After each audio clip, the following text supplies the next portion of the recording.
in Maidstone studio.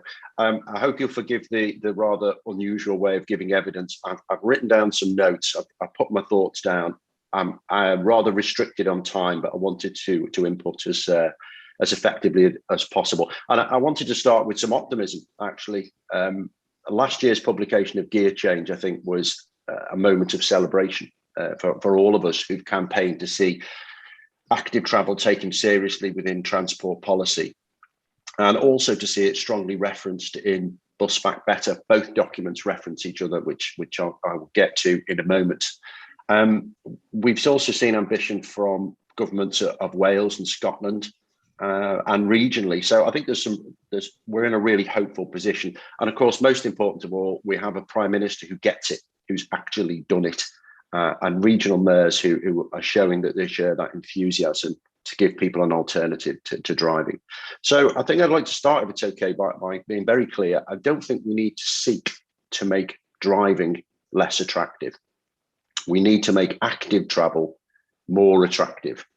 And the only caveat is where we need to recover space from the former to enable the latter. And in that scenario, which is going to be common, we must be prepared to do it. So creating a viable alternative to driving, for me, is the focus, rather than penalising driving, which I also think it's practical to say that it's more politically palatable and achievable if we approach it that way. And on that, I am now a few weeks into my expanded role as Transport Commissioner for Greater Manchester. The 4 years I spent on active travel have given me valuable insight into how local systems work, specifically the interface between politics and operations. And I can see how Greater Manchester and other places can, if they choose, really lead the way on this journey and show how a viable and attractive alternative to driving can be put in place at the necessary pace to address both health and, of course, the climate challenge that we face. Active travel it's a vital piece of this part of the solution, the foundation, if you like, to a sustainable transport system, but it's only going to work if it's part of an affordable and integrated public transport network. Now, like every city in the UK, Greater Manchester must meet its clean air and carbon reduction commitments. And after just a few weeks in this job, it is abundantly clear that we cannot deliver it without a fundamental shift in how we travel. So my contribution to this evidence session was actually formed in summer 2019, when I and other cycling and walking commissioners from cities and nations across the country sent a letter to the Transport Secretary, Chris Grayling at the time, asking for practical support to help us get the job done. And there were five asks: commit to long-term, sustained, devolved funding, a political commitment to minimum quality levels, standards, enable the retention of fixed penalty notices to fund road danger reduction measures, enable us to innovate by keeping traffic regulations under review, and ensure that transport investment decisions should account for the true cost of cars to our society. And I still believe that these are the right ways, the practical ways for government to plan for an effective and targeted investment that can deliver quickly and with ambition. And it actually looks like they're on the same track. Going back to my positivity, funding $2 billion is a fantastic commitment, but it's not the long-term sustained settlement that local government need across England to plan and set up for the future. In fact, short-term bidding actively hampers delivery. We absolutely need the next investment strategy to commit to so councils can invest in the specialist expertise. A local government cannot develop and hold on to talented people without that. Now, Gear Change has delivered the ambition, but we need the long-term commitment to delivery. So I've purposefully not mentioned a number there because the commitment long-term is more important than the actual amount. On design standards, well, LTN 120 is excellent, absolutely excellent. And in Greater Manchester, we've invested in accessible training for highways teams in all of our 10 districts. And they understand how the standards support them in their role and how to use them most effectively. And most importantly of all, how to use them to engage with communities that they serve so that change is received positively. It's excellent to hear that the DFT are now replicating this training for councils across the country. And I hope that my team at Transport for Greater Manchester can support them by sharing the experience of the last 3 or 4 years. There's certainly room for improvement, such as adding in standards for walking, wheelchair users, public transport users that aren't included at the moment. And continual review and improvement is going to be essential. So it's wonderful to see that the manual for streets is being reviewed and to hear an updated version is planned. When it's published, it must have the same fanfare and promotion that LTN 120 had, and the standards must be enforced with the same rigor and accessible training delivery widely across the country. I think this is especially true for building new developments. This is something I'm constantly coming up against now. It's vital that the Secretary of State for Housing, Communities and Local Government ensures that his team and his agencies take this work seriously and engage with the DFT closely on it. I'd like to see that vital cross-department work specifically outlined in the next investment strategy, as it has been in gear change. Fixed penalty fines was something I mentioned earlier. Well, we've sadly seen no movement on this critical issue. And the case we made 2 years ago remains. It's significant cuts to the road policing budgets have led to a dramatic reduction in operations and a marked increase in road danger and casualties. The traffic offences, they could be more effectively enforced if revenue from fixed penalty notices from road offences were kept locally to be reinvested in road safety activity in the community where those offences are taking place. This approach wouldn't only give local police forces the means to improve road safety, but it would generate public support for such activity, because they would be able to see where the funds that are being generated are being invested back into their community. So it's both political and practical. And it's a strategy that's already been utilised in Scotland, where I believe over 19 local authorities are reinvesting the income, and not only in enforcement activities, but public transport, car clubs, park maintenance, and park and ride activities. So it's a very practical way to raise funds and target effectively. As well as that, we urgently need a visible police presence on the road network. And sadly, one of the very negative impacts of the pandemic and lockdown was that dangerous speeding by too many drivers has rocketed, and it's a trend that's continued as our roads are filled up again. English councils really need new devolved powers to police their urban and rural roads and raise funds. I think closely aligned with this and brilliantly championed, as Roger's face has just popped up in front of me, brilliantly championed by Cycling UK, is the need for a comprehensive review of the road traffic offence and penalties, as promised actually back in 2014. People need to feel safe and be safe on our roads, and we've got to get on top of that by essentially banning anyone who drives dangerously from ever driving again. Traffic regulation. Sorry, Chris. I mean, this is a brilliant list of all the things that could and should happen. We want to focus particularly on governance, if that's okay, if you don't mind me. I'm more than happy, Ruth, for you to. Sorry. I was just trying to get information across as efficiently as possible. More than happy for you to change. Sorry, because we're quite tight for time, and we really want to focus on the relationship, on government. And my specific question to you, given you've come in a sense from outside local and national government into local government through your role in Manchester, and seen and probably learnt a lot about the relationship between government and local government. What do you think is the correct balance in achieving all of these, these really important objectives?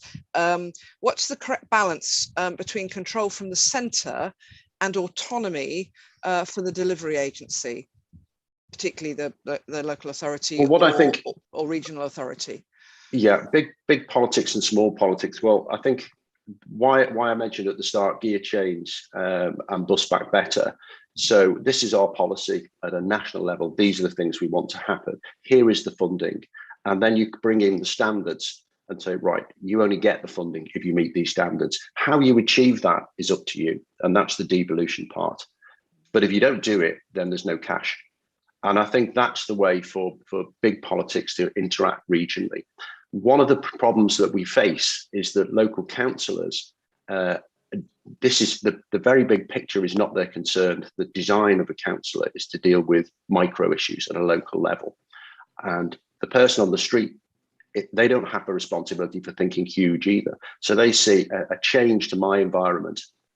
They challenge the local councillor, and the local councillor has to listen to them. And so essentially, things as big as climate change and national health are affected on a street at a micro level, and it stops everything else. So I think one of the ways that government can do it is to say, right, you must achieve these outcomes. Here is the funding to do it. How you do it is up to you. And that's okay as far as it goes, but there's no compulsion to do it. And so it can still get bogged down at a very, very local level. And that connection hasn't been made yet. Yeah, okay, thank you. That's really helpful. I'm going to go back to my first question, and I'm what is it? Is it Andrew Marr says? I'm going to press you, if I may, on funding. What kind of scale of funding do you think the government or CWIS2 should be linked to a funding package? Well, what sort of level really, do you think it should be, and for how long? Well, I would actually start at the other end, which is what we did when I took the cycling walking role in Greater Manchester. We said, what do we actually need?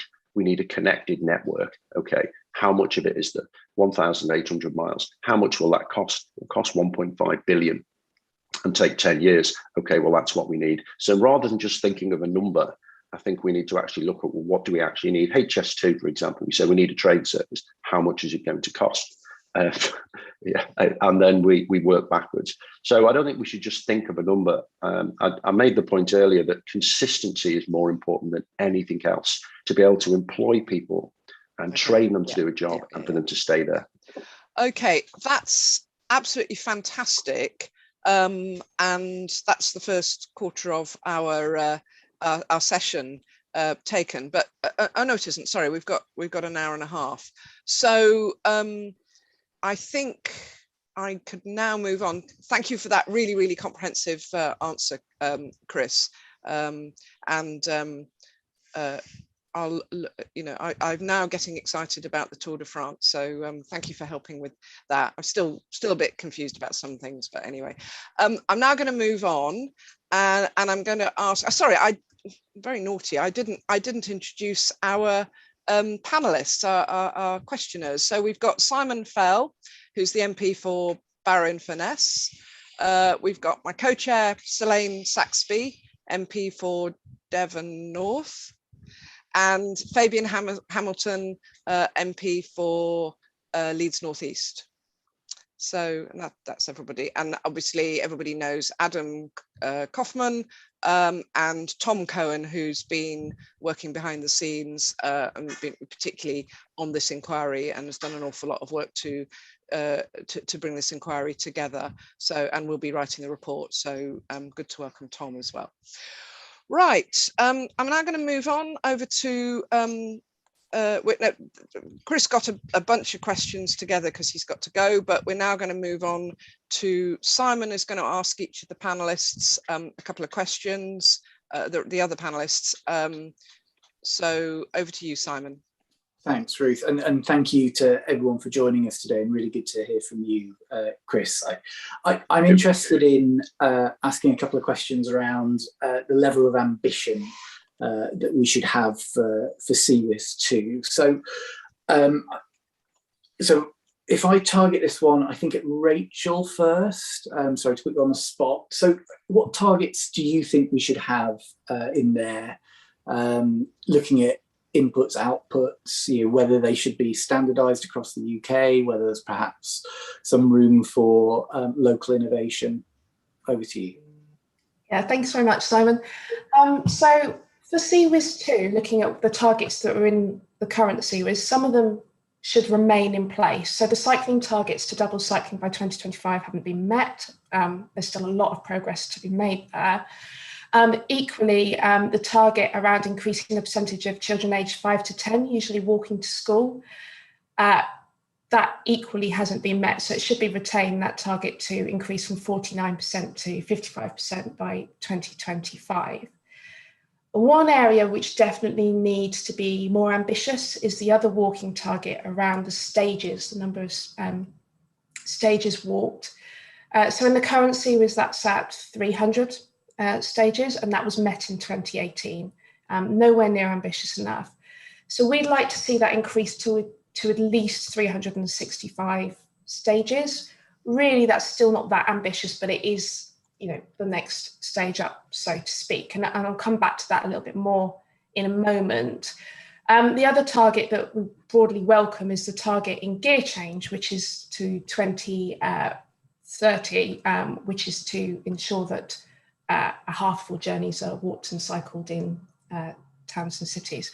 That's great. We want to see a mode share target. There are some issues around that do need to be resolved. So how that's going to be measured, what the baseline is. It sounds ambitious, but we don't actually know the quantity of trips that are walked and cycled on average in cities at the moment and towns. And as with any national target, it takes away the differences between towns and cities. So when you're taking an average like that, you don't see the inequalities in some very active, some very livable cities with high levels of walking and cycling, and those that don't. So that's an issue that does need to be addressed, and in the way that we collect data. That takes me back to the walking point. Now, we need to be reasonable in the timeframes for CWIS2, and in the timeframes, it's probably best to just increase the stages of walking trips. But actually, what we'd like to see in CWIS2 is a commitment to actually look at the data that's being collected around walking in particular. So collecting stages is fine, but what it does is it can mask who's actually walking, for example. So you're increasing stages as an average, but that could just be active people being even more active. It's not a measurement of getting inactive people active. And when we've got physical inactivity epidemic, we do need to look at these things. It would be better, for example, to have a percentage of people hitting a certain distance per week.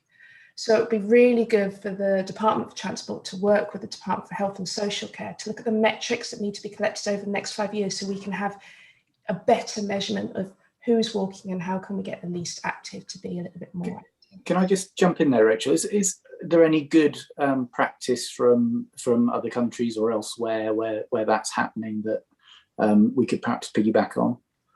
Well, that is a good question. I'm not sure. Steve may know from Living Street. So I'm coming to Steve next. So okay, hold that thought. That's all I had to say on that. Oh, all right. In which case, Steve, you are free. Share your thoughts. Yeah, I just wanted to, I'll come back to the point you made about international examples in a minute. But on just to add to Rachel's point, I'd really reiterate the point she made about the lack of ambition in the original walking target. It's been met in 9 out of the last 10 years. There's really an urgent need to look at that, and as a short-term measure against which we have a baseline, increasing it to 365 stages is absolutely the right thing to do. On the walk to school target, we've actually gone backwards on that over the last 5 years, although the work that we've done with combined authorities and the DFT for our walk to school outreach project has really enabled us to reach the 55% target in the areas we're working. So it really shows the power of targeted interventions to address simple things like walking to school. And it's been great to have the support of a number of combined authorities, including Greater Manchester in that. And thanks to Chris for his support on that project.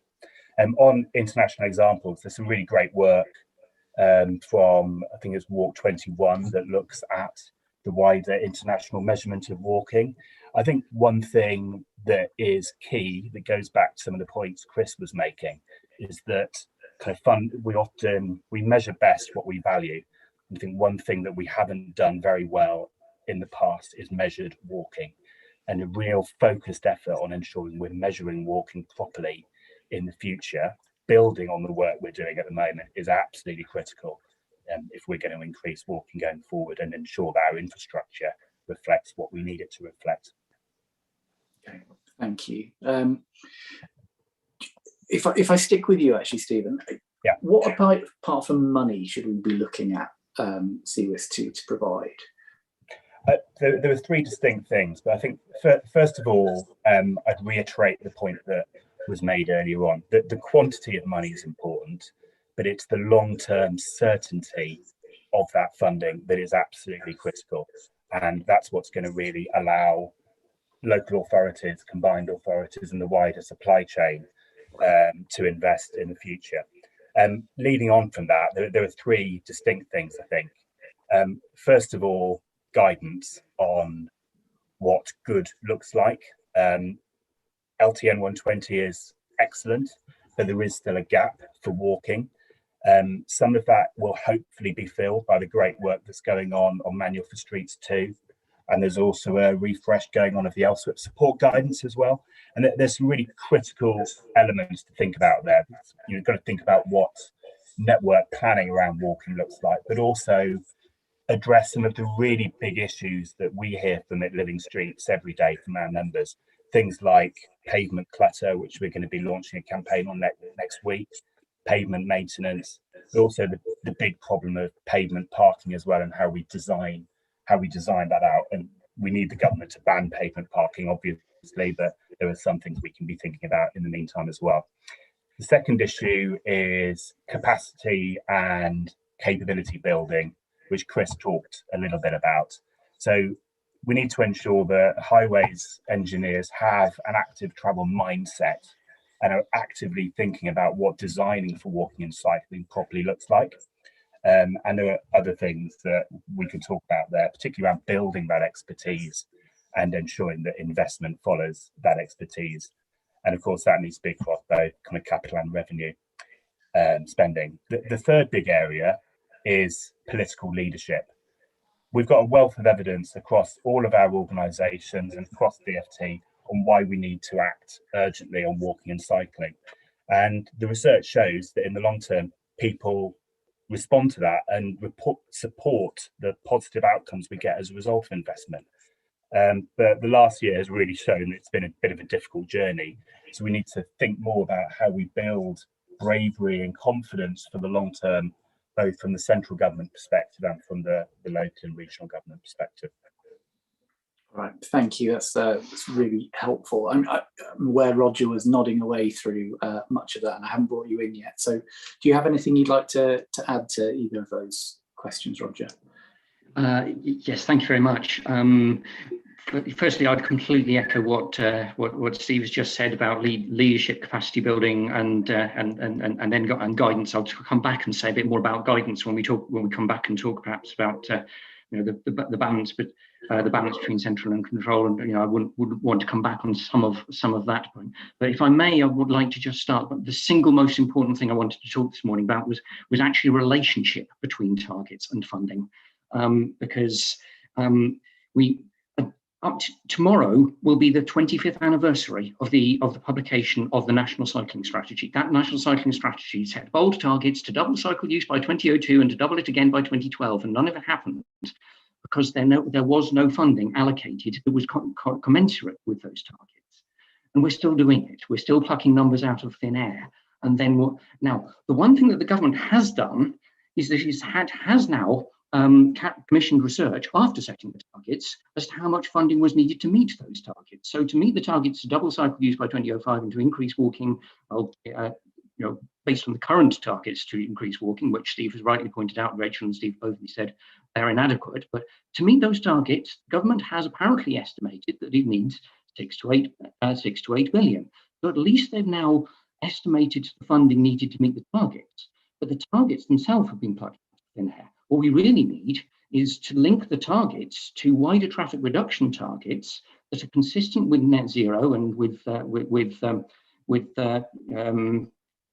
improving air quality and all of those wider issues, all of those wider reasons why we need to do road traffic reduction.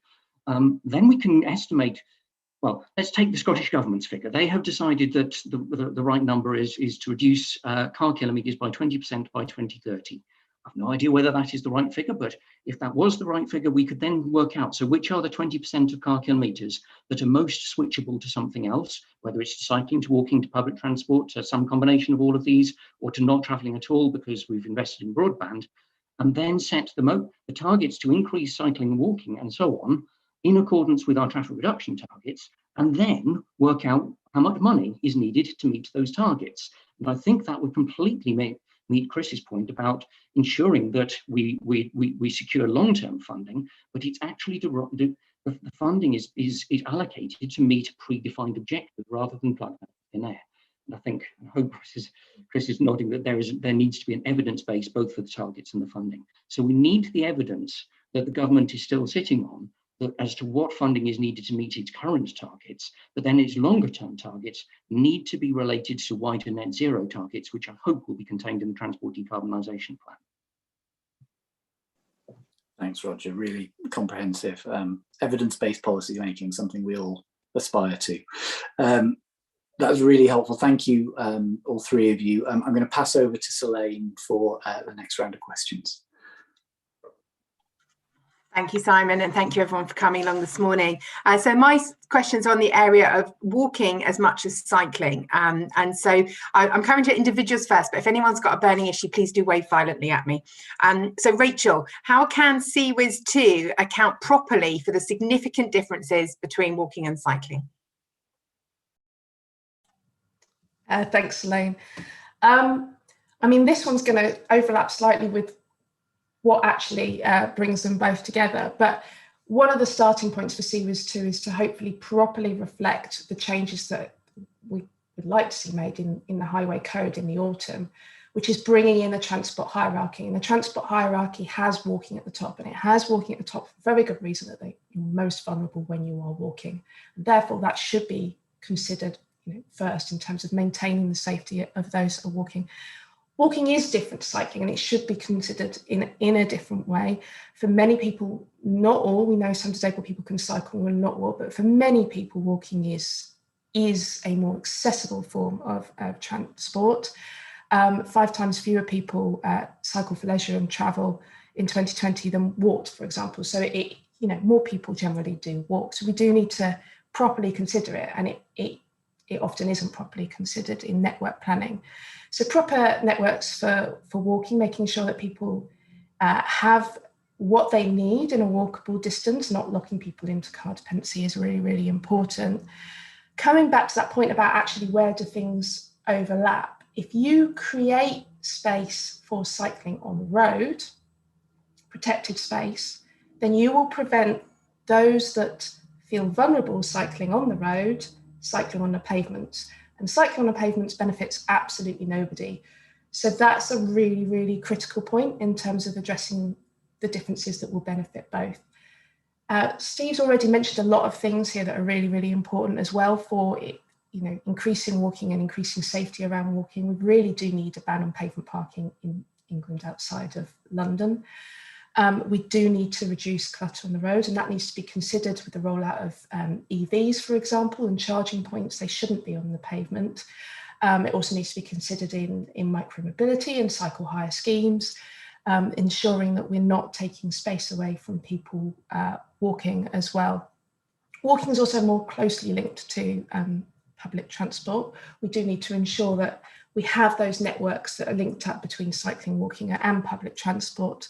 But a worldwide study indicated that 94% of people access public transport by foot. So making sure that we are creating those hubs that are fully accessible by foot for getting the bus, getting the train is really, really important in these areas as well. Thank you for that, Rachel. Good to see Roger nodding along to that one. So agreement on that. And so coming to Steve, how can CWIS2 avoid treating walking as the poor cousin? Rachel's already made a number of kind of great points here on the need to take walking seriously, particularly around looking at the highway code, which the DFT is doing some fantastic work on, but also addressing pavement parking. I think behind all of this, we really need to acknowledge that if we go back to the gear change target that a couple of colleagues mentioned earlier on in the session of 50% of trips walked and cycled, it is walking that is going to play the major role in meeting that target. Even if we double cycling, which I hope we will, walking is still going to be kind of the dominant, take the dominant share of that.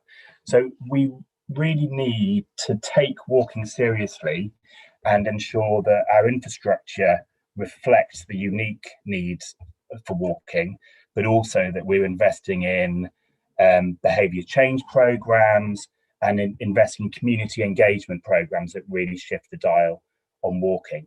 I think the other point I would make on this is that we need to take into account the needs of all people walking. I think different people have very different needs, and our spaces need to reflect that. They need to be safe spaces where we feel safe personally, as well as safe from road traffic danger.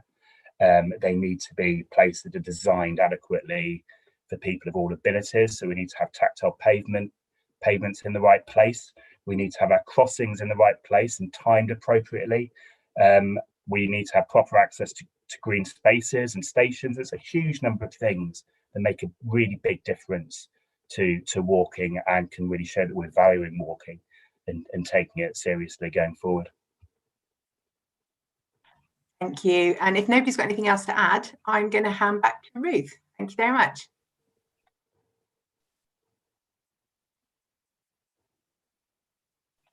We can't hear you, Ruth.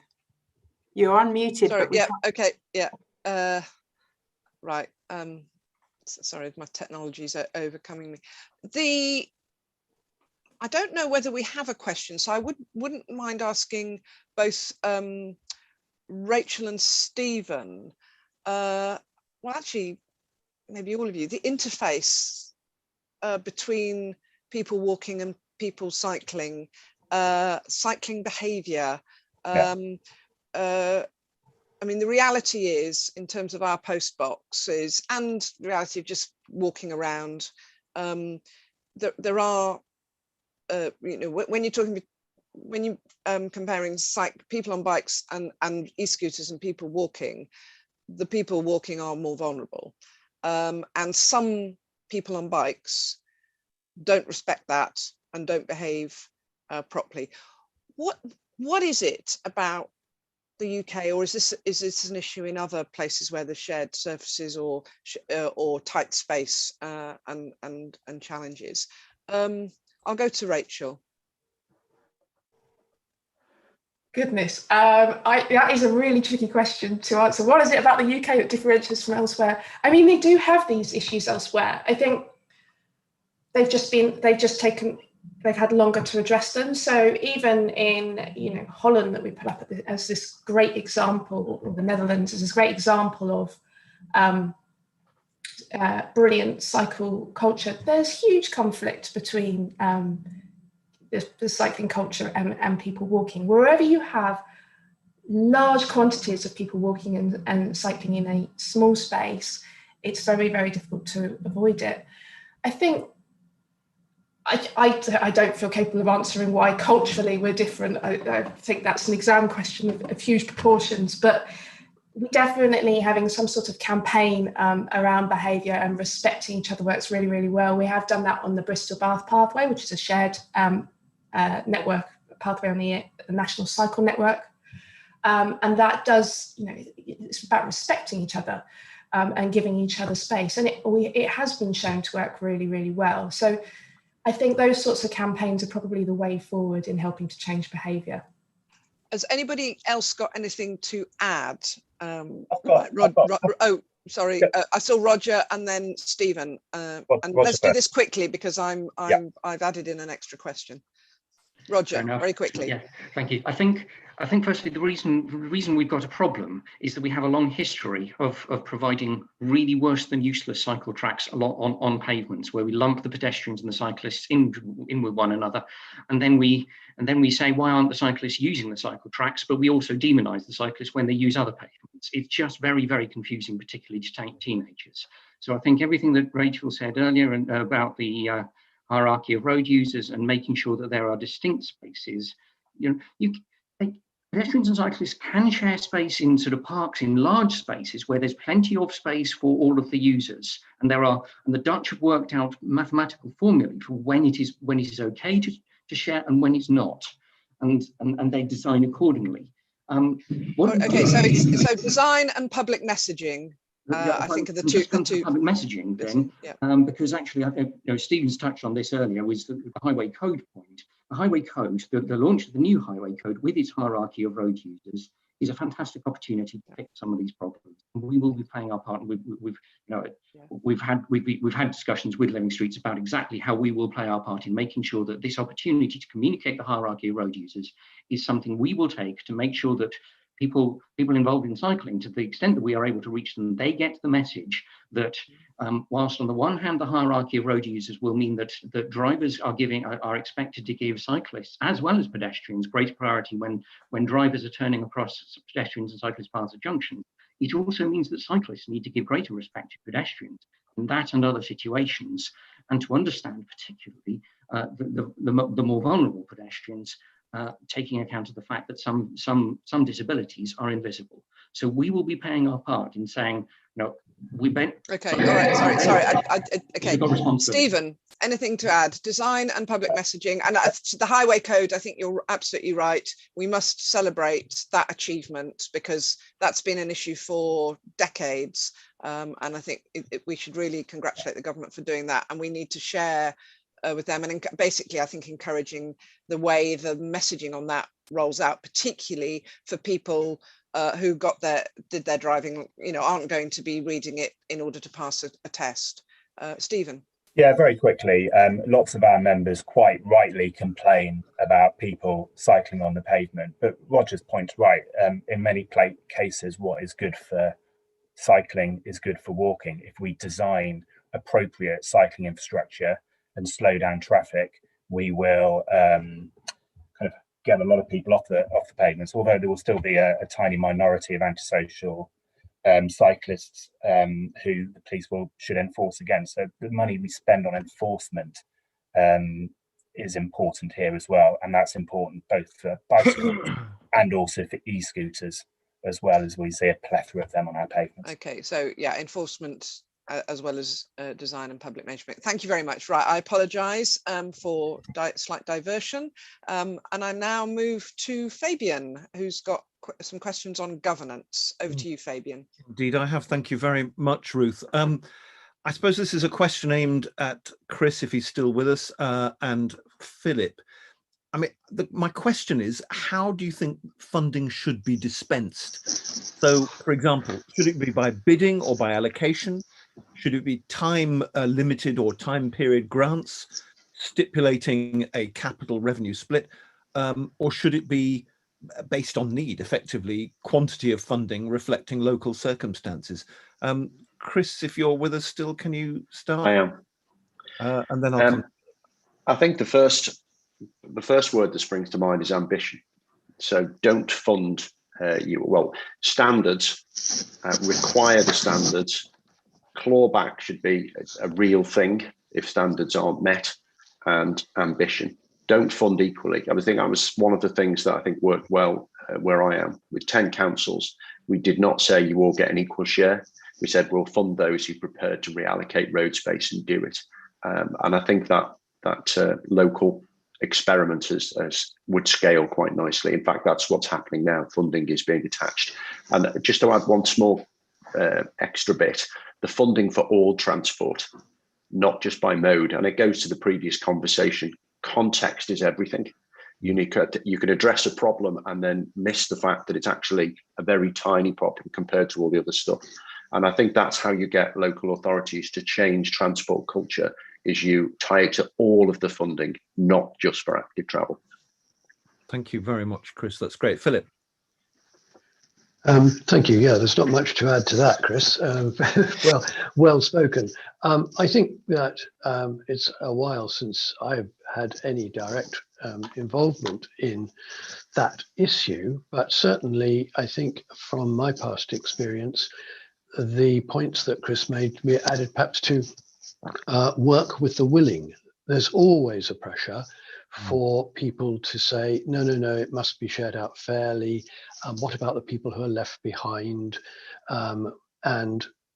It's very understandable, but unless you have got the champion, the political will, and that sense of willingness in the community to get stuff done, it seems to me that you are bound to find yourself with seriously suboptimal investment.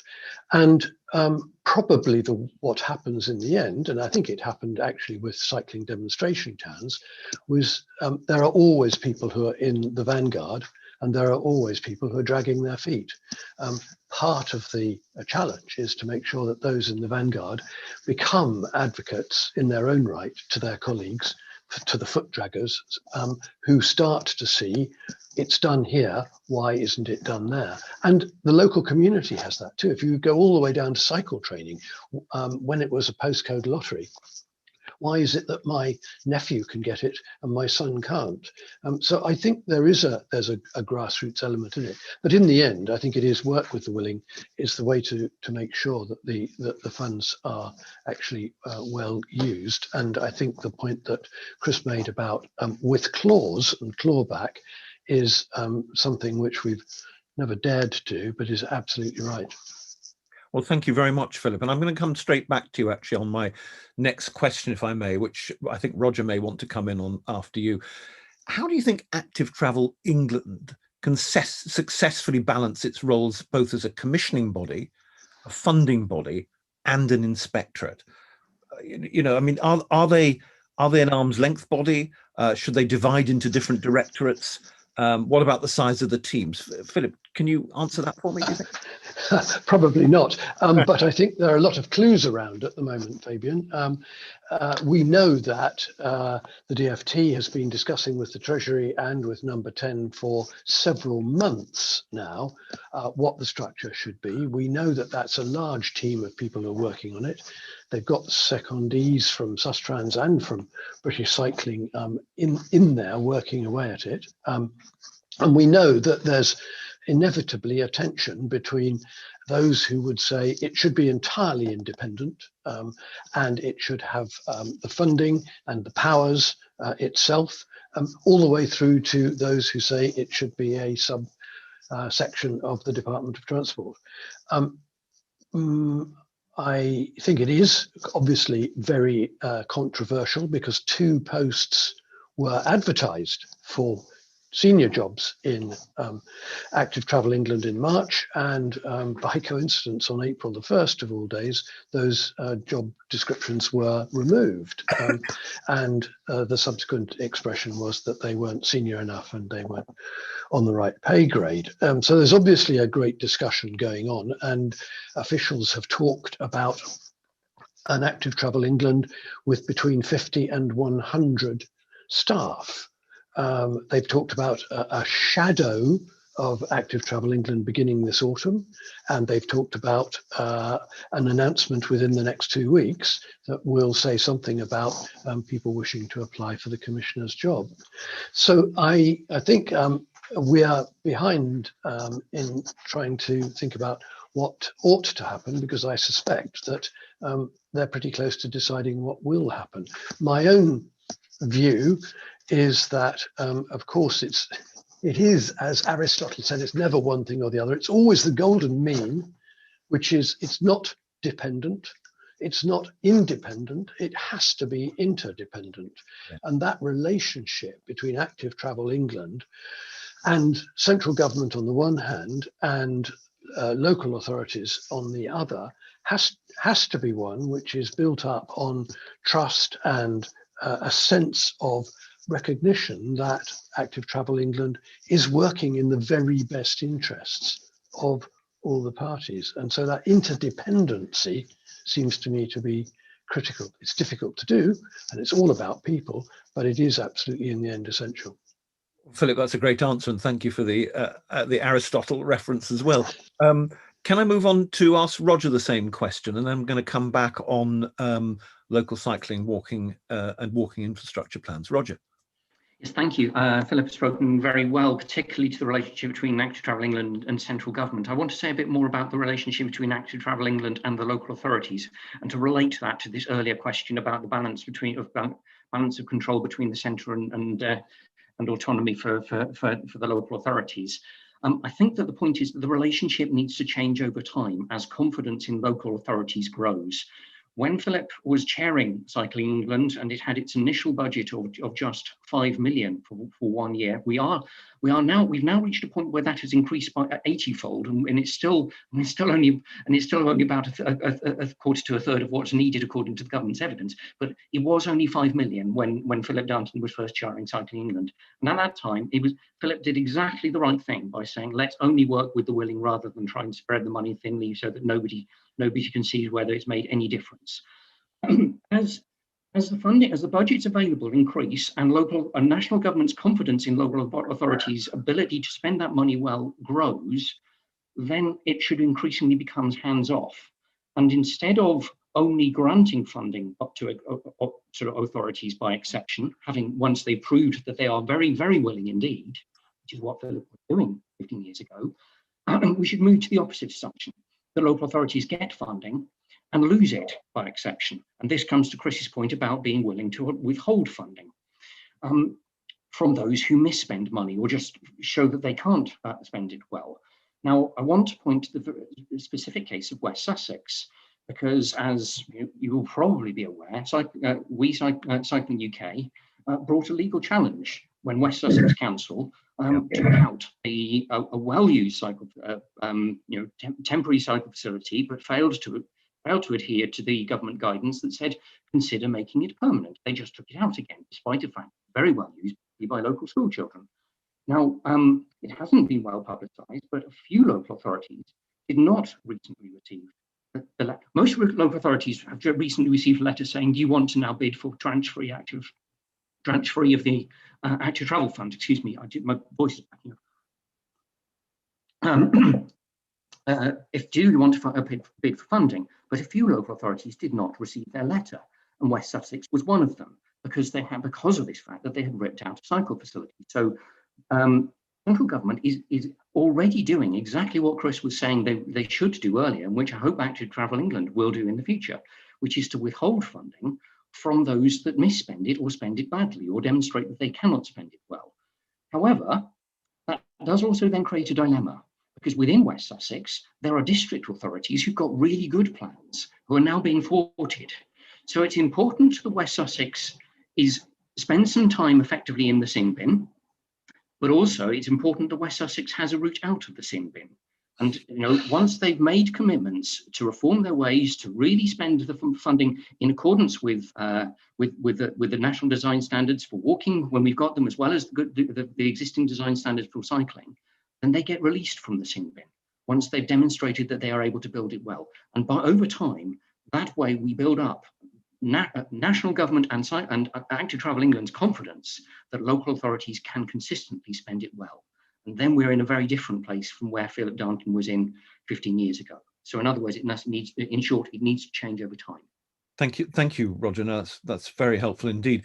I just want to briefly return, if I may, and forgive me, Philip and Chris, to part of my first question about how funding should be dispensed. One of the things I don't think we really covered was the split between capital and revenue. And I wonder whether, anybody can come in on this, but I'd specifically ask Philip and Chris this question. How do you think that funding should be split between capital and revenue? Anybody got any thoughts about that?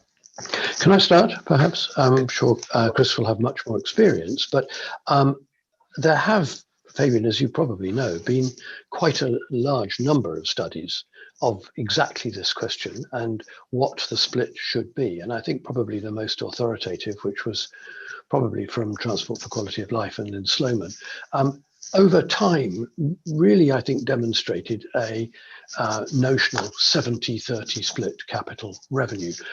What I think the crucial point was, it certainly wasn't all capital and no revenue. And I have the impression that this is always a subject that is hugely controversial between the department and the Treasury. Yep. And that the Treasury doesn't really like revenue funding because it goes on and on forever, whereas capital has a beginning and an end.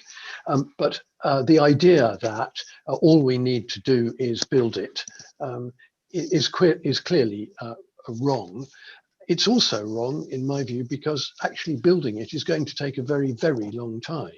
And there are a host of other interventions which can make significant, and may not be as dramatic as segregated cycle lanes, but a large number of interventions, starting quite small with local traffic neighbourhoods or school streets, that will make a difference. And so it is absolutely essential that the budget is divided. And as a rule of thumb, from what I've seen of the evidence, 70-30 seems a reasonable balance to aim for. But Chris. No, thank you for that. Chris, before you come in, let me just say that Roger came up to Leeds a few years ago when we opened the Leeds Bradford City Connect. And you know, it's flawed in its execution, and I use it twice a week. But actually there's no revenue funding to maintain it properly. And that's a real flaw, because as it deteriorates, fewer people will use it. And therefore car drivers will be able to say, well, there we are, nobody uses it, you see, and therefore it's a waste of money. Chris. Well, I think Philip put the point very eloquently, really. I don't think for me, it's not specifically the exact number. It's the fact that there's a commitment to maintain to a given standard. And then going back to my answer a while back, how much does that actually cost, and make sure it's done? It's open to manipulation, shall we say, by cash-strapped councils, a revenue fund, because one officer might do two jobs, and how do you say how much time he's spending on each? And I think that it does make Treasury nervous. It should be part of a local council's duties. We require it as part of a scheme, a capital investment. Then the local council makes a commitment to maintain it. To go not off on a tangent, but an important point that gets missed is I'm coming up against maintenance crews who is wholly disconnected from the people who do the design. So I'm seeing maintenance crews going out there, their job is to do it as quickly and cheaply as possible, and reinstating stuff that's below standard, that doesn't meet the standard. And those dots aren't joined up at the moment.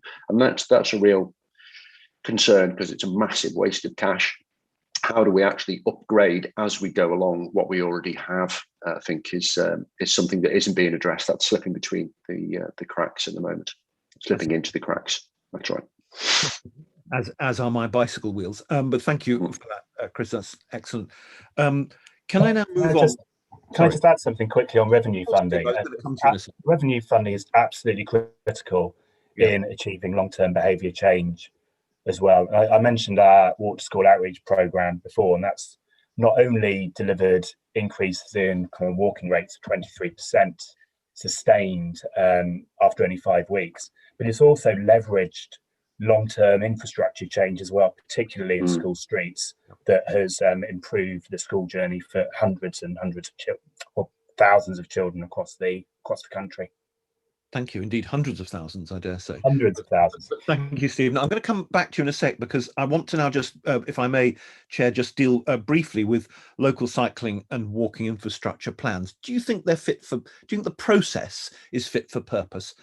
And how could it be improved? Or could it be improved? Can I start with Rachel, and then I'll come to you, Steve, and then Roger. Rachel. Thanks, Fabian. I was just trying to get myself off mute there. I mean, at the highest level, yes, but there definitely are improvements that need to be made. So I think when we're talking about LSWIPs, we need to think about the context of what came prior to them. And in many cases, it was nothing. And that played out in the first iterations and the pilots of LSWIPs in 2018. So you did get this sort of patchwork quilt approach, with infrastructure that was built. A lot of it tended to be quite easy, quick wins, things that wouldn't cause any political tension. There were also weaknesses in it, particularly around walking networks and that side of things. And you had some good LSWIPs and some poor LSWIPs.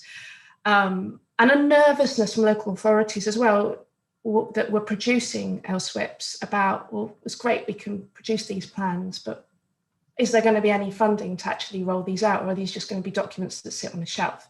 And one thing I will say is, with this 2 billion commitment from government, you're giving local authorities much more of a confidence to invest the time into these plans now, because they're thinking, okay, well, actually there will be money coming that we can roll out what's in an LSWIP in our local area. In terms of improvements, yes, there are improvements to the process that need to be made. So Sustrans with Living Streets and Cycling UK and DFT were working together to review the guidance around LSWIPs at the moment. So that's around compliance with LTM 120 standards, ensuring that the quality of what's rolled out is of a good enough standard. It's also taking learnings from the good and the bad LSWIPs that currently exist. And so we can share best practice with local authorities just starting out on the road of creating these local cycling walking infrastructure plans. The importance of network planning is really, really something we're looking at a much finer mesh detail at a neighbourhood level so that people can get to what they need. One of the other things that's come out of LSWIP so far is the need to make them more equitable. So there's been quite a focus on these commuter routes from A to B, and they fit a very certain demographic. So we need to look much more widely at different types of routes that could be made and how we can embed better engagement into the LSWIP process with local communities. And really, the final 2 points I want to make is in more rural areas, they need to be much more connected up with rights of way improvement plans so that you're making those links between market towns and villages and more rural areas of countryside. And then finally, to make sure, LSWIPs can 10-year plans, but they shouldn't be static. You can't crystal ball what's going to happen with micromobility in your local area. So they need to be an iterative process that reviews and looks at changes and needs in the local area as they evolve as well. Thanks, Rachel. No, that is really helpful. Steve, would you like to comment on the? I think Rachel has made most of the points that I would have made. I think the only thing I would add is that LSWIPs in the past have been a little bit too focused on network planning for cycling, and there's more work that could be done on walking. And the review of the support guidance that Rachel mentioned, I think, is a useful step in that regard. And many of the issues that we've spoken about before in this session around network planning, dealing with clutter, pavement maintenance, and putting in place good crossing facilities is absolutely essential to that going forward. Thanks, Steve. And then last but by no means least, of course, Roger. I'll also say Rachel covered an awful lot of what I was going to say. I think the point that initially with zero funding, the LSWIP process was inevitably resulted in wholly unambitious plans. Now with some funding, there's been an increase in ambition, and as funding grows, I hope we can encourage local authorities to be increasingly ambitious. I want to expand a bit on Rachel's point about rural, but I also want to say something about community engagement. I think that the modestly ambitious LSWIPs were, as Rachel said, fairly urban commuter focused. I think now that the government is about to announce some funding, which it's been trailing for e-bikes, I think it's got an opportunity to communicate to more rural local authorities, to the councillors and the offices in more rural Shire County areas, that if you thought cycling was basically an urban thing, think again. And that, at that point, once you start thinking about an LSWIP for a Shire County with smaller market towns and outlying villages, the LSWIP then needs to start connecting those towns and those rural villages, because actually the problem that's preventing people from cycling instead of driving in those towns, most of the people who drive in a small town have come from outlying villages, not within the town, unlike a city. And therefore the barriers to getting cycle use going isn't the streets within that town, it's the links outside the town. either alongside the 60 mph single carriageway, or, as Rachel rightly said, using the rights of way network. And so we've got to explain all that to local authorities, because none of that was in the first round of LSWIP guidance. The other thing that was just really weakly covered in the first in the first round of LSWIP guidance was the point about engaging with communities of all kinds. That covers the full spectrum, from the existing cyclists and walkers, the would-be cyclists and walkers, the people who aren't going to cycle and walk, but at least need to be satisfied that their ability to drive to their home isn't going to be impeded, and those who are never going to accept it. The whole spectrum of community engagement needs to be better addressed in the guidance, and it relates to the earlier point about the government showing leadership and supporting local leadership by councillors, so that they learn from one another from the LSWIP process.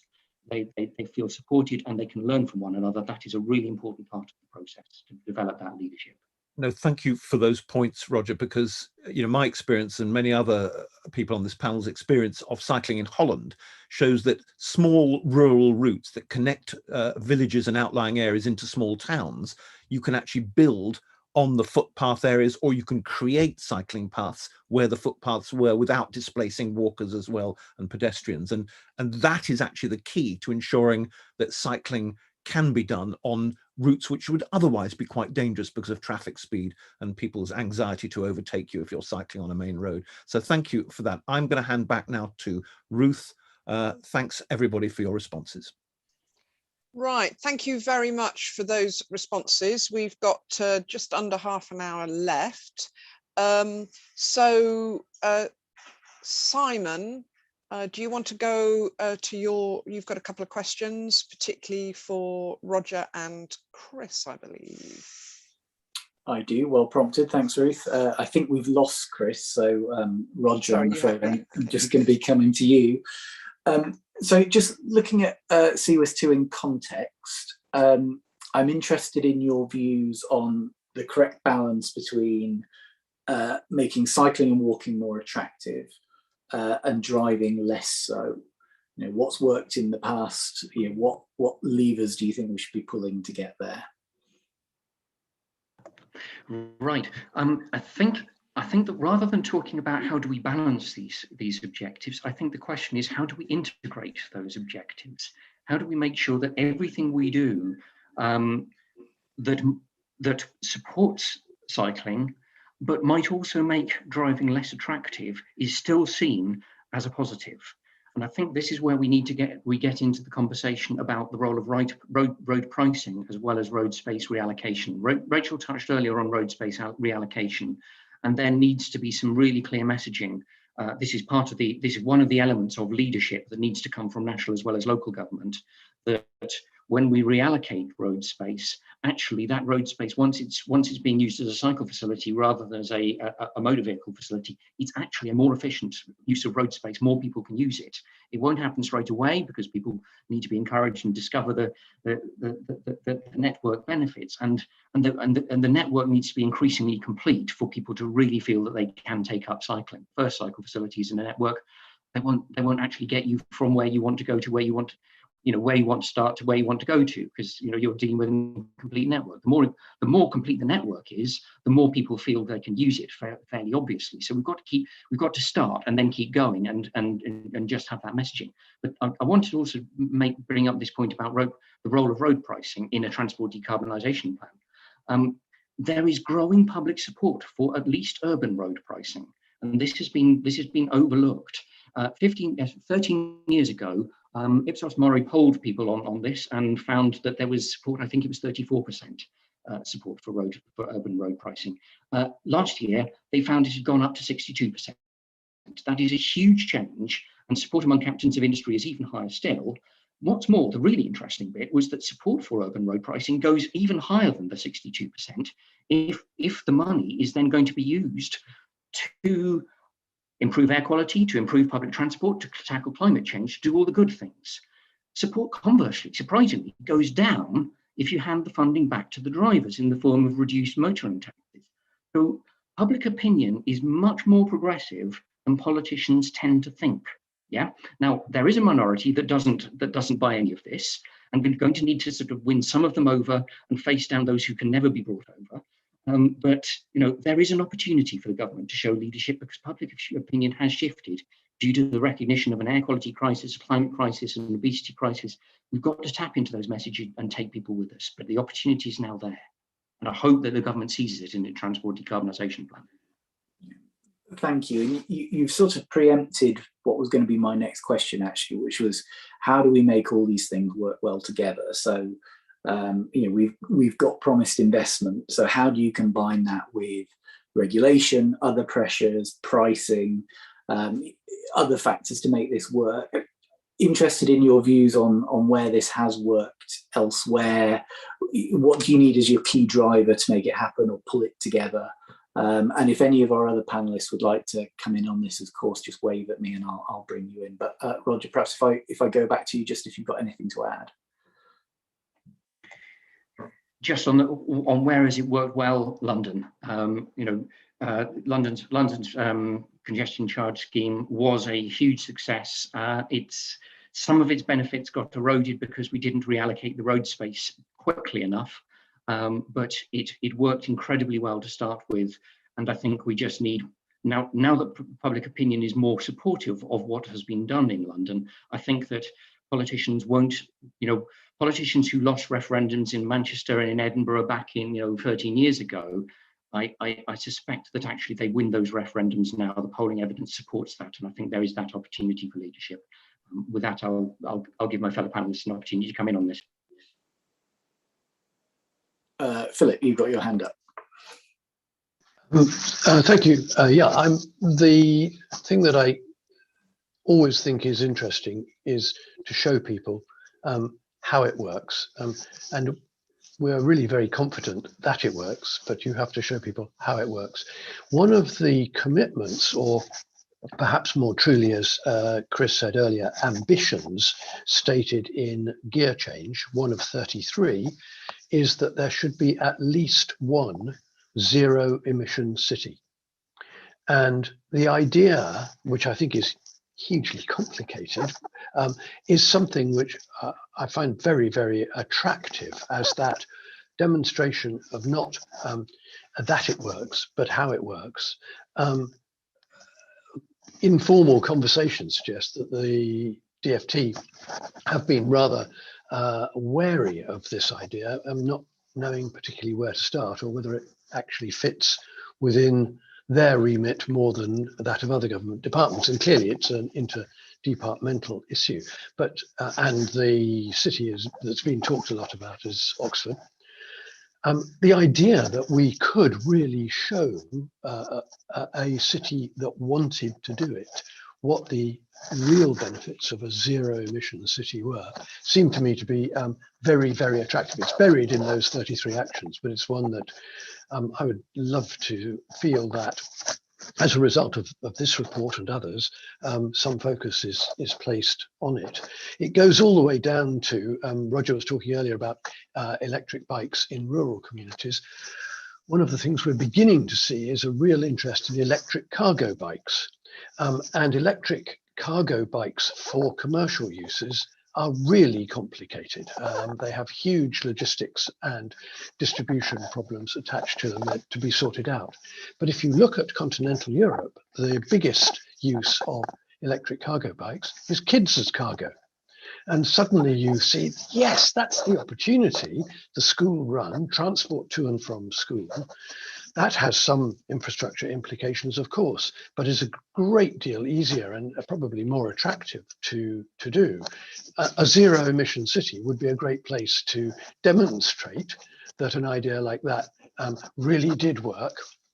And so I would just urge that all the things Roger said, but then show people the ostensive definition. There it is, and it works. See for yourself. Thank you. Yeah, and you're absolutely right. Seeing it in practice, that's the key thing. I'm going to pass over to Selene for her question, but I just want to come back to you, Roger, if you don't mind. When you pulled out London as the example of where it works, just going back to Philip's point about how it works and getting there, what do you think the driver was to pull that together? Because it's a complex mix of things that allowed us to have the cycle infrastructure we do and the designated routes and all that sort of thing. So what was the thing that happened in London? I suspect I know the answer, that hasn't happened elsewhere. Well, I think that what people saw was, that point about balancing the stick and the carrot, and actually the idea is to integrate them, integrating the stick and the carrot. Londoners were able to see that Transport for London got the messaging right, that the funding from the congestion charge was going to improve the buses particularly. And so they could see that the stick and the carrot were one and the same thing. Yeah, and that is my point about integrating the stick and the carrot. It's that messaging that people can see that the funding is not just going to disappear into the Treasury coffers or TfL's coffers or whatever. If the Treasury is allowed to present road user charging as we need it because otherwise we're going to lose all the income from fuel duty, then it will encounter huge public resistance.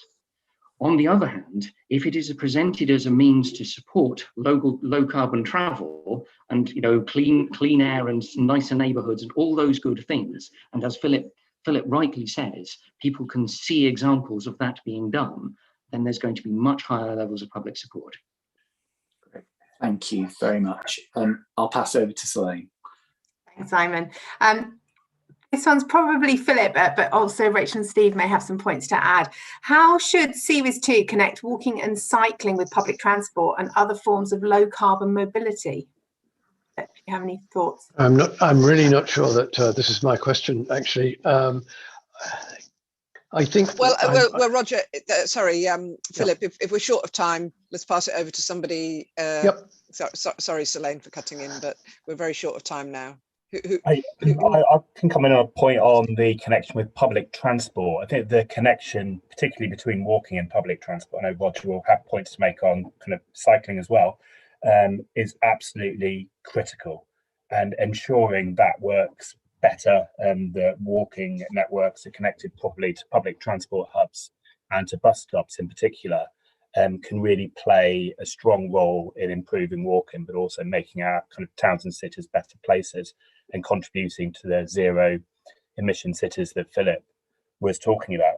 I think we shouldn't forget that quarter of British households still have no car, despite the massive increase in car ownership. So ensuring that our networks are working better for them is absolutely essential going forward. Thank you. Does anyone else want to come in on that one? Roger.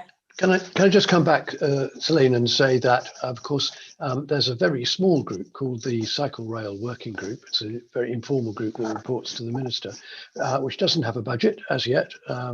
It simply depends on underspends in the department in the year, but it is quite successful in its ability to install cycle parking infrastructure, cycle security at stations, and the Minister's made it very clear that in future access to stations and routes to stations will also be within its remit, bringing together local authorities and the train operator.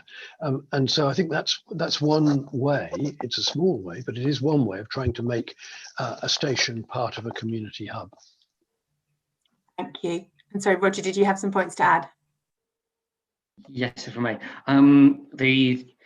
There are things for integrating cycling and public transport. There are sort of 5 broad headings, and I'll rattle through them as quickly as I can. Rachel's already touched on one of them, which is access to the stations.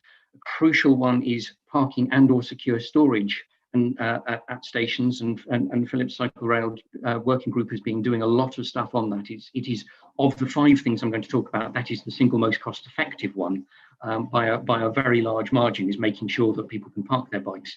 I will talk about cycle carriage on trains, even though numerically that is not the big deal. It is really important for enabling people to make good use of relatively lightly used trains that could be really important for rural services, for recreational travel and so on. And the government made an absolute hash of the long distance trains that it commissioned that are now running on the west, the Great Western Lines and the East Coast and so on. And Fabian and I were meeting LNER. They're really frustrated because they've got these trains with an appallingly designed cycle carriage space that was specified by the Department of Transport, and they can't now change it. They are absolutely gagging for the reforms that are now coming through from the Williams-Schatz review, the whole kind of better integration, better, of who makes decisions, so that they can just get the funding and the decisions made to when each of those trains is going to come out of service and have a more sensibly designed cycle hook installed in it. So yeah, roll on the day when we get that one sorted. But I'm very pleased that the Schatz Rail review and Gear Change both said things about improving cycle spaces on trains. As I say, numerically it's not the big deal, but it's so frustrating when it's just done as badly as it was done on those trains. Monitoring and engagement is the fourth of my headings, making sure that evidence is collected as to what is working, what isn't working, engagement with local groups who are trying to combine cycle and rail travel to gather evidence. And the fifth thing is I just wanted to touch on the point about public hire bikes, public bike schemes. These need to be available at stations. They give an alternative means of leaving your bike at one end and hiring somebody else's bike, a public bike, at the other end of your journey, so you don't need to take your bike on the train. And better still, to make sure that any integrated ticketing, whether it's through mobility as a service platforms, the government is talking a great deal about innovation and integrating payment for different public transport, different public or shared transport services, so that you can join it up. We need to make sure that the funding is available to provide the hire bike schemes at those stations, and indeed in more deprived areas of larger towns and cities, but that the payment systems are also integrated. Lovely, thanks, Roger. I'm going to hand back to Ruth. Thank you. Okay, thank you. And maybe even integrated ticketing with the rental schemes as well. That would be fab. That was my point. Yes. Yeah. Sorry. Oh, that was your point. Okay. Right. Okay. There's a couple of questions. Possibly three. One's partially answered, but that I was meant to ask. So, can we go back to delivery agencies other than transport or highway authorities? So, which delivery agencies should receive funding and other kind of encouragement through CWIS2, and why? And I'll go to Rachel. Thanks, Ruth. There's three key areas here. So one has already been touched on, transport operators. So we talked about the need for facilities at stations and on trains need to be improved. We need transport operators to be working much more closely with local authorities to ensure that that last mile, the final mile network to all train stations really includes high quality walking and cycling facilities. And I say walking in the same bracket in the hope that it is both. And of course, the station itself should sit within a highly walkable area. And there should be a presumption in favour of really good quality provision for cycling, not just at train stations, but also at bus stops as well, so you can make those links at those interchanges. The second point I want to quickly make is planning authorities. Planning is absolutely vital in integrating more journeys being walked, cycled and taken by public transport at the local level. If we really want to shift people out of their cars for those short journeys of under 5 miles. We know lots of new developments are being built in places that lock in car dependency. They're devoid of the services that are required. Some of this should be addressed through the statutory role that Active Travel England should have in new developments to ensure that they have cycling and walking routes embedded throughout in the future going forwards. But there is an issue trickling right down from the National Planning Policy Framework. It says nice things about making sure that walking and cycling is included and embedded in our towns and cities and villages, but it doesn't seem to happen on the ground at that local level. So we do need the funding and enforcement to ensure that developers do actually build in walking and cycling infrastructure. And finally, I've got to say really the third sector, because as has been mentioned, there's a lot of work that a lot of different organisations do, particularly that are revenue funded, to help with behaviour change, with travel planning, that increase the number of children walking to school, that work with communities that don't usually get addressed by wider programmes, to ensure that we get more and different people walking and cycling as well. So those would be the 3 areas that I would want to highlight. Right, okay, Steve. I would completely agree with Rachel in all 3 of those areas. The one I would add is public health authorities as well. A lot of the work that all of our organisations are doing, and indeed walking and cycling contributes to, can really shift the dial on some of the massive health inequalities we see across the country. By increasing walking and cycling, you're getting people out exercising more, but you're also reducing air pollution by reducing car use, especially for kind of with in relation to shorter journeys. So ensuring there is a link up properly with health authorities is really, really important looking forward. And social prescribing is also, of course, I take that for granted. Okay, when you mention health, right? Quick fire from the others. Two more organisations quickly. Agreeing with everything that Rachel and Steve just said, I'll just add 2 more. CWIS England, HS2. CWIS England needs to integrate good cycling walking provision into all its new schemes, and that should be part of the scheme budget, but it needs a distinct budget for fixing all of the historic legacy problems, all the junctions, all the places where the motorway and trunk road network severs the ability of people to get from villages into towns or whatever, particularly where there are bypasses and so on, or major junctions in the way. So a budget to overcome severance. HS2, it shouldn't have needed a budget if they'd adopted the right cycling and design standards at the outset in phase 1. They would have designed their route so that cyclists and pedestrians could get across it. Unfortunately, phase 1 has already gone through without that. We've now got them, after much badgering, to adopt some decent cycling design. Okay, all right. Yeah, I only needed the name of the agency. Philip, any other agencies not already mentioned? No. Okay. I'm meeting HS2 at Curzon Street next week, the Transport Committee. If you want to send me anything brief on that. Will do. Right. How can support or incentive be best provided to delivery agencies that lack a strong track record in growing walking and cycling? What can we do to make these delivery agencies do better? Go on, Roger, and then Rachel. To be honest, I probably already said what I needed to say about this when I was talking earlier about West Sussex, okay. So I'll pass. Okay, Rachel, any other support or incentive to these delivery agencies? I'll only add one quick thing. So we don't want to hamper those that have got great ambition, and there needs to be a balance between those that have good ambition and those that don't, but we can use those with good ambition to better tell the stories of what works. We also need to monitor that better. And then we can demonstrate that to the local authorities that are behind. Government also needs to work with local authorities and industry to ensure active travel is a core part of training courses, such as undergraduate courses for highways and transport planning as well. Okay, thank you. And I think Selene has switched off her video. She's got to go. She's got to be elsewhere on the dot at 11:30. So if you're still on, Selene, thank you very much. There's one question I'm going to leave you all in the last 5 minutes. You've all got a chance to very quickly answer. How can the investment implied by the title, Cycling and Walking Investment Strategy number 2, so how can that investment be successfully combined with regulation, pricing and other ingredients to grow cycling and walking? And you've all got about 1 minute on each of those. I'll start with Stephen.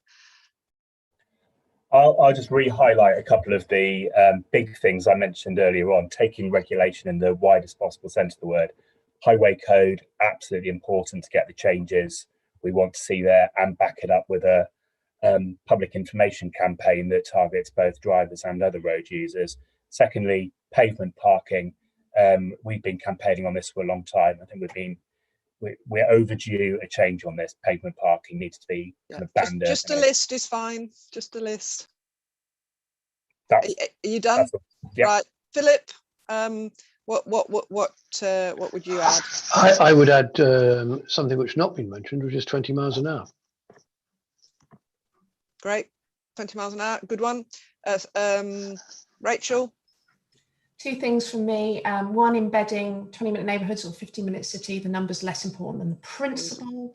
And the second one is equity. So, for example, Oakland has an equity framework that all of their policies feed into, including transport. And that means that when you're putting in walking, cycling policies, the whole idea is that it focuses on the most deprived people. And I'd really like to see that rolled out as well. Okay. I think in 2 minutes left, I think we probably need to close because I think we've all got other things going on. I'd like to thank everybody who's made today a success, our witnesses, our parliamentarians, and of course Tom and Adam working so hard behind the scenes to get this going. As one always says to witnesses, if you feel there's something that wasn't adequately addressed, please do write in. There was one question that, if you've got anything to add, I know Roger mentions East Sussex, but there was one question about what could central government do about transport or highway authorities that don't embrace active travel. I think even the Netherlands example in the 70s and 80s, it was a gradual process. It was bumpy across the Netherlands. It didn't all happen just like that. So that would be a question that you might want to address. Of course, anything else you think we should have, in the time we didn't have time to address. So that's all from me, and I guess that's all. I can't see anything from Tom or Adam in either of the notes. So I'd just like to thank everybody for their, sorry, West Sussex, not East Sussex, to apologise. Okay, well, that's Brighton area. No, it isn't. Oh, I'm confused. It's all outside the tube system to me. Right, Brighton's its own authority. Okay, right. Okay, well, if it's outside the tube system and not Birmingham, I'm a bit, or Salford, Manchester. So Chichester's the centre of West Sussex. It's the county town. Ah, right. Okay, thank you. Right. Thanks very much, everybody. And that was a really excellent session. And we'll see parliamentarians next week for our third and final session. Thank you. Okay. Thanks. Bye. Thanks, everyone.